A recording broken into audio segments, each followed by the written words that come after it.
Now that I have put the insulation in the ceiling, I can start putting in the pattresses. I think a pattress.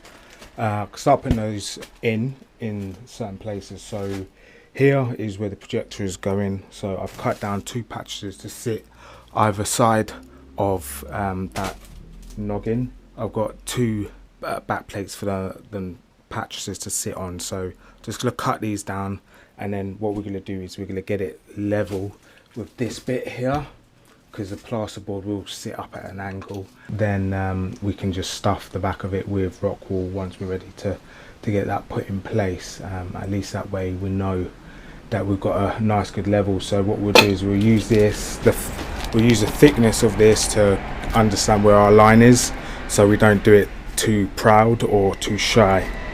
So we'll get this cut down and then can get them fitted in.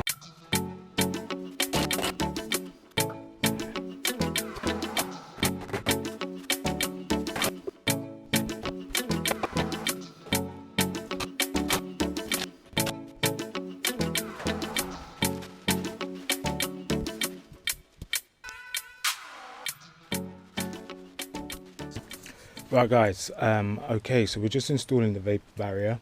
The first bit is a nuisance, but once you've pretty much got to, say, I don't know, 1/4 of the way, it then becomes a lot easier. What I found is, because I'm doing it, is 1 sheet from floor all the way up, down, back to the floor again there, to minimize the breaks. But you know, you're gonna get some, and once the plasterboard's in and compressed against the timbers, it's gonna kind of seal areas anyway. But I started off with just putting some sort of duct tape just to kind of hold the top corners. Then I put my staples into the duct tape, because that kind of gives it extra strength and durability, stops it from tearing so easy.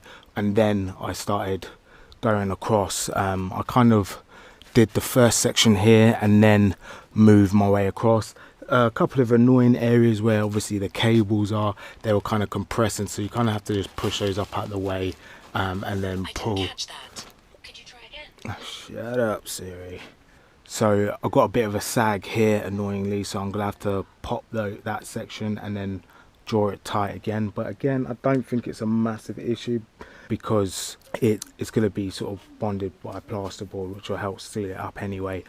But apparently the vapor barrier doesn't actually make that much of a difference with regards to the moisture. It's more just air tightness. But again, I'm still happy to install it, whichever little helps really. And one of the main things of me installing this vapor barrier is to stop the transmission of airborne noise kind of going through. So I do think this will kind of help reflect it back in. Whether that's true or not, I don't know. I'm not a scientist in that area, but I'm just adding any additional bits that I can that I think will benefit the property. And I do think the vapor barrier is still a beneficial part of the construction. So we're going to continue on. It's getting much easier now that it's not sort of draped in a tight corner. So I'll continue on, then back down that wall, then another section across that wall, and another section across that wall. And once that's done, the plasterboard can go on, and the second fix electrics can be completed.